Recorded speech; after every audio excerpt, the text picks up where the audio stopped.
The latest Palworld update has now gone live and is absolutely full of huge changes and new content, including some of the most player-requested features seen so far, such as base work priority sorting, storage filters on chests, and automation, as well as some really clever new ancient technology items that completely change how you can play the game. Today I'm going to quickly run through the patch notes and show you some gameplay of some of the key new features that have now been added. Update 0.2.0.6 is live now on PC and will be going live shortly on Xbox. Given previous update timelines that we've seen, I would expect to see this live on Xbox within 24 to 48 hours. Let me know down in the comments what you think about this update. For me, it looks like another big win for Palworld. We've got lots of fixes in there. We've got loads of new content, balance changes,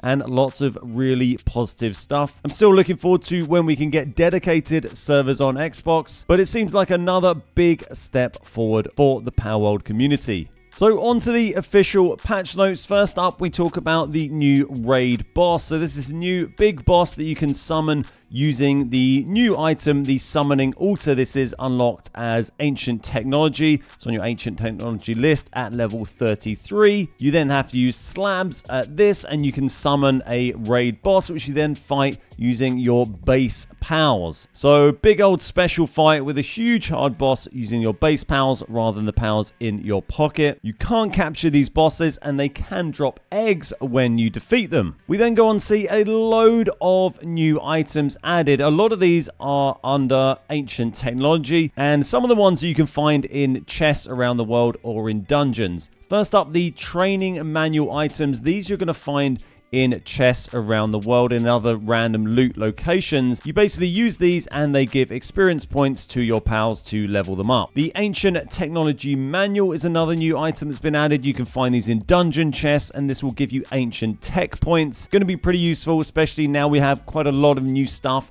added to the ancient technology tree. Recovery meds have been added. This is a craftable med item. If you use these, you'll slowly recover your hit points over time. The Homeward Thundercloud is an item that's been added to the ancient technology tree at level 30. And when you use this item, you'll instantly transport to your nearest base. The ability glasses, these have been added to the ancient technology tree at level 34. When you equip these, you can see pal stats. So great for checking out pals before you capture them. New stat boosting items have been added. The Power Fruit, Life Fruit, and Stout Fruit. These boost pals stats when used. A new passive ability has been added, the Mercy Hit, and this is a really interesting one. There's also an item that does kind of the same thing. Pals with this passive cannot reduce the enemy below 1 HP when attacking. So all those times that you've made your pal not attack an enemy because you're worried it's going to kill it and you need to capture it, so you have to stand there chipping away at its health with your mega powerful pal stood next to you doing absolutely nothing. If you get this Mercy Hit skill bred onto that pal, then you can set them to attack, and even if they're massively more powerful than the thing you want to capture, they won't kill it. They'll only be able to put it down to 1 HP, and then you can capture it nice and easily. So really nice passive. It's a totally new angle to come at the passives from there. Really useful utility thing for aggressive pals to have. And then there's kind of an item that does the same thing, the Ring of Mercy. This has been added to the ancient tech tree at quite low level. It's level 19. And this basically allows you to do the same thing. If you wear this ring, then when you're attacking an enemy pal, then you can't put them below 1 HP. So you can happily run around and hit or shoot or whatever pals with whatever weapon you've got and not worry about accidentally killing something that you wanted to capture. So two really cool things added there. I think that totally changes the dynamic of how you can go about and hunt and kill pals, especially with the ability glasses as well to let you see pals stats before you even capture them. New armor has been added, the multi-climate undershirt. This protects you from both heat and cold, which is very useful. The electric egg incubator is another thing that's been added to ancient tech. This is at level 36. This uses electricity and it automatically adjusts the temperature to be the optimum temperature for whatever egg is in it. So you don't have to have a load of fireplaces around your normal egg incubators. You just have an electric one and it will be the right temperature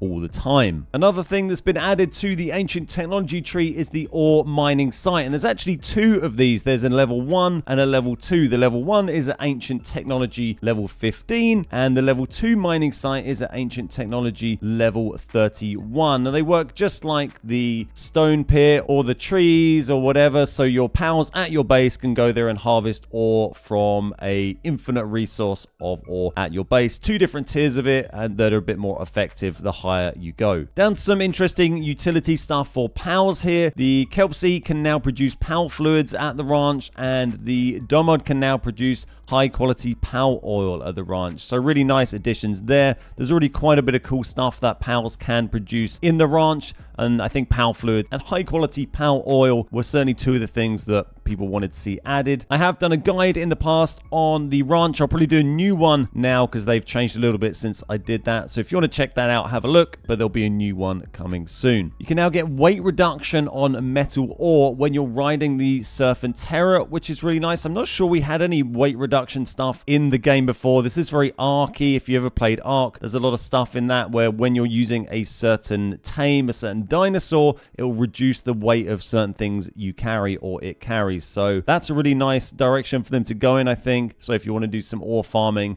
you take out a particular pal and then you can carry lots of ore back with you. Also increase the amount of ore dropped whilst riding Astagon. Another really nice change here is you can now raise pal's rank to the maximum with a single synthesis using the pal essence condenser. So what this is saying basically is we had a change in a previous update where they improved it so that if you had a 4-star pal and you use them, you condense them, then they could give lots of points into a pal rather than a single point. Before we had this last update, every pal was always worth 1 point of condension, if that's even a word. And then they changed it so that if you used a 1-star pal, then that'll count as 4 level 1s rather than just 1. The problem with that was you couldn't go from level 1 straight to level 3 or to level 4. You'd only ever go up 1 level at the time. So if you used a 4-star pal and condense them into a 0-star pal, they'd still only go up to 1 star. You'd get 4 out of it and you'd waste the other 64 or whatever. Now this has been changed so they can go from 0 all the way up to max. So if you have a 4-star pal and you condense them into a no-star pal, they should just go all the way up to 4 stars. I haven't been able to test this myself. I normally play on Xbox,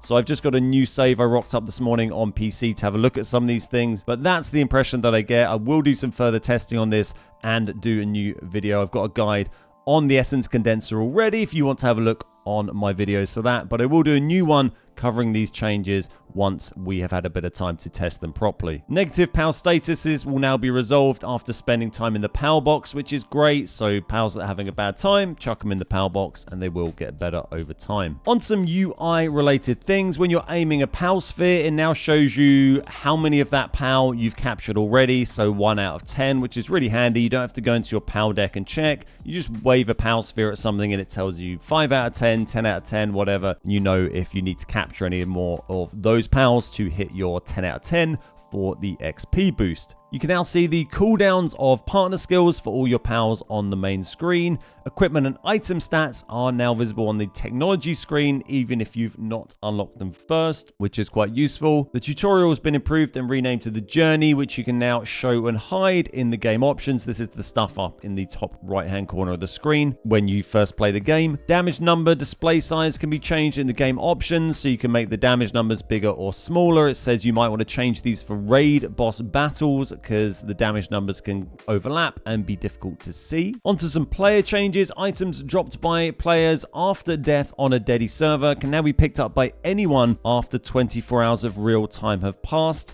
And there's a new sleeping player emote. Now onto base stuff. There's some really cool base changes been made. You can now allow and disallow certain work for base pals at the monitoring stand. So what this gives us basically is this slightly RimWorld-esque prioritization thing you can do at a monitoring stand, where you can go to your pals and you can either say, yes, they can do this thing, or no, they can't. I need to further test it, but I assume it works from left to right, just because that's kind of what it does in other games, but that may be incorrect. But basically what you can do here is you can say, you know, I don't want my Lamballs to collect things. I only want them to do this or do that. If you put a cross in it, then that particular pal won't do that task at all. They'll only do the ones that they've got a tick in their list to do. So great change here. If you've got a pal who's always going and doing something annoying and not doing the one task you want them to do, you can really micromanage this to quite a nice degree now. It would be nice to have this a little bit more customizable. In RimWorld, for example, you have a basic version that looks quite a lot like this, and then an advanced version where instead of a tick or a cross, you have 1, 2, 3, and 4.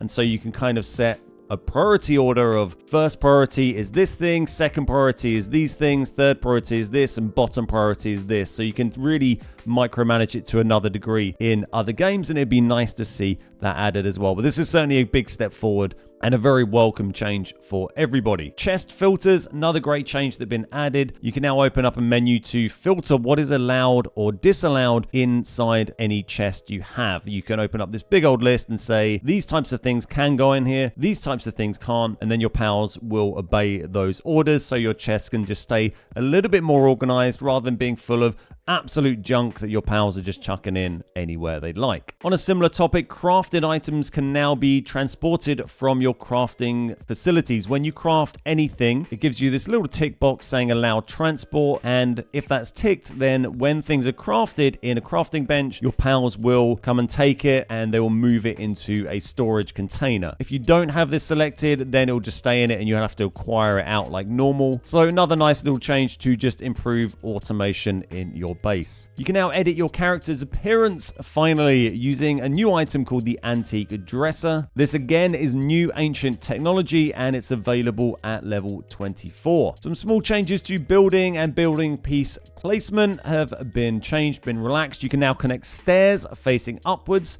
Roof pieces can now connect directly to foundations, and triangular walls can now be connected to stairs. You can also now force a pal to work and cancel their break by picking them up and throwing them towards a workstation, and they'll start working at it. And fixed assignments will now remain fixed. Previously, there were certain conditions where when you assigned a pal to do a thing, it would stop doing that after a while, but now they will remain fixed on that unless that pal goes inside the pal box. So keep that in mind. That's quite a big change there. Moving on to balance adjustments, the minimum heat and cold resistance have been added to certain armor, which basically means that you won't have to juggle around your armor quite as much when it's cold at night. If you have heat resistance armor, you won't have to take that off so you don't get too cold at night in the starting areas. Reduce the button press timer on the egg incubator.